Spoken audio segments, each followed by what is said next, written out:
आज की कहानी कुरुवंश की उत्पत्ति की कहानी है। तो चलो कहानी शुरू करते हैं, लेकिन उससे पहले कमेंट में जय श्री राम लिख दे और चैनल को सब्सक्राइब कर लें। पुराणों के अनुसार ब्रह्मा जी से अत्रि, अत्रि से चंद्रमा, चंद्रमा से बुध और बुध से इलानंदन पुरूरवा का जन्म हुआ।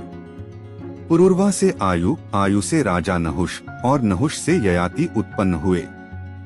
ययाति से पुरु हुए।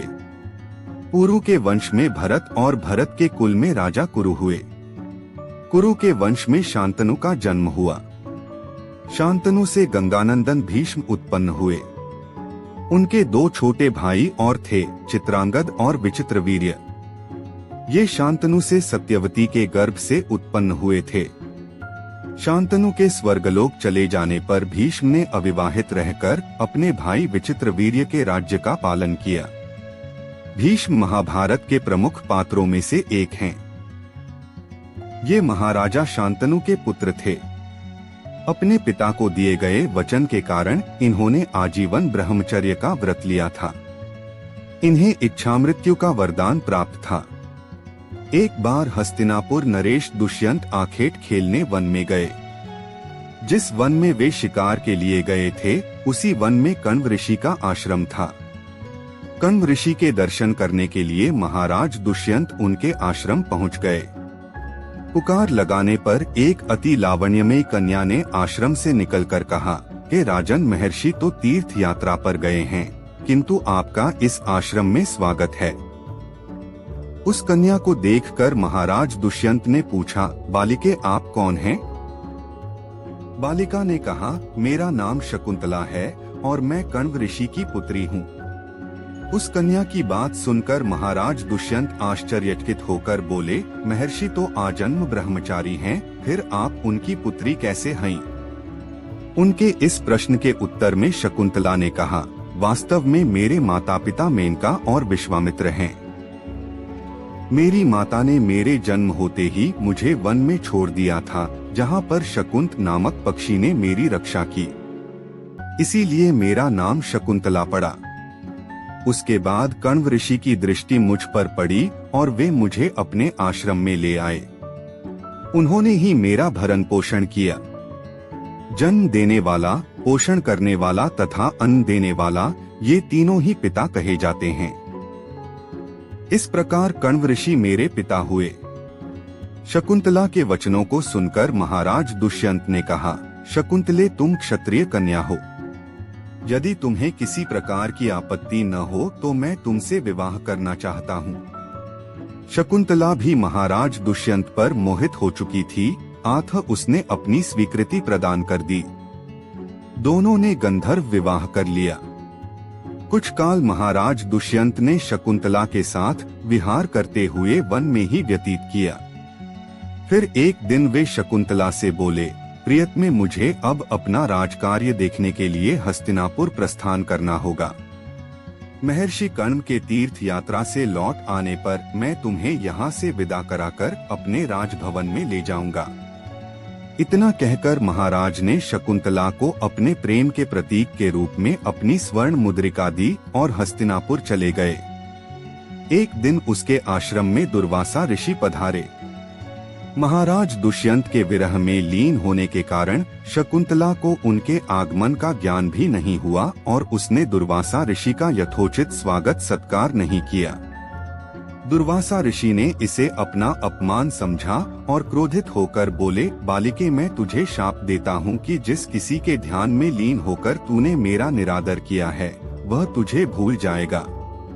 दुर्वासा ऋषि के शाप को सुनकर शकुंतला का ध्यान टूटा और वह उनके चरणों में गिरकर क्षमा प्रार्थना करने लगी।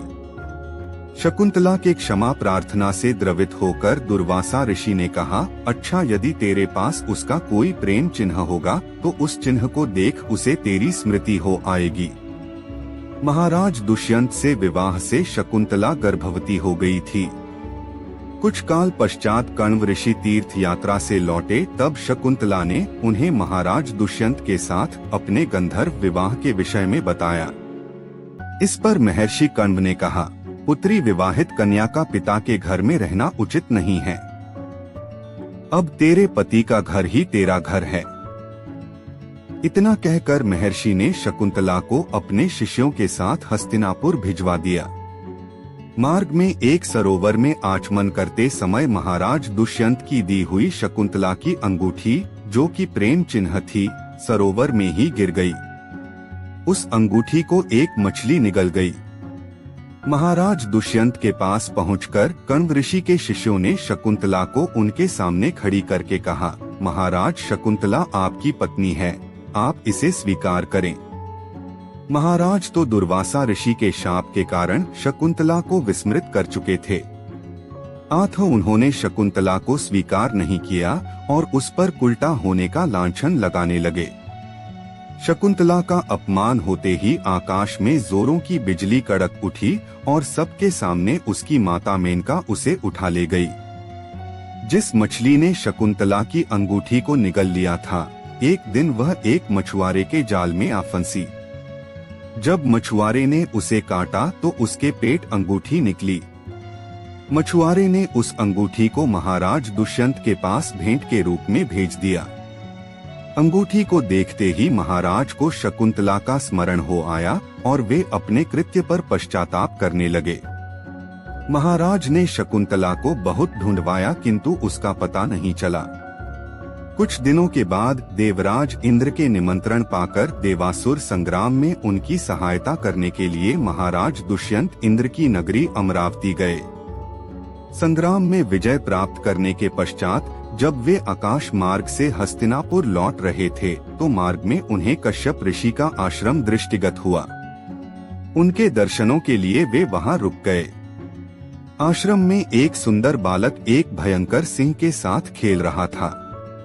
मेनका ने शकुंतला को कश्यप ऋषि के पास लाकर छोड़ा था तथा वह बालक शकुंतला का ही पुत्र था। उस बालक को देखकर महाराज के हृदय में प्रेम की भावना उमड़ पड़ी। वे उसे गोद में उठाने के लिए आगे बढ़े तो शकुंतला की सखी चिल्ला उठी, हे भद्र पुरुष, आप इस बालक को न छुएं, अन्यथा उसकी भुजा में बंधा काला डोरा सांप बनकर आपको डस लेगा।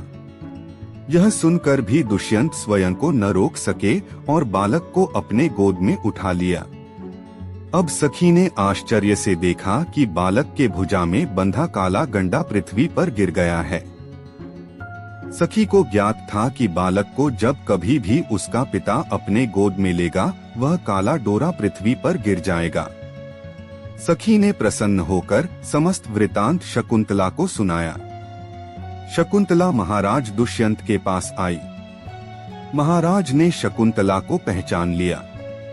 उन्होंने अपने कृत्य के लिए शकुंतला से क्षमा प्रार्थना किया और कश्यप ऋषि की आज्ञा लेकर उसे अपने पुत्र सहित अपने साथ हस्तिनापुर ले आए। महाराज दुष्यंत और शकुंतला के उस पुत्र का नाम भरत था। बाद में वे भरत महान प्रतापी सम्राट बने और उन्हीं के नाम पर हमारे देश का नाम भारतवर्ष हुआ। अगर कहानी अच्छी लगी हो तो ऐसी और धार्मिक व रहस्यमयी कहानियाँ सुनने के लिए कमेंट करें और चैनल को सब्सक्राइब कर लें। आपके प्यार भरे कमेंट्स के लिए बेहद शुक्रिया। मिलते हैं अगली वीडियो में।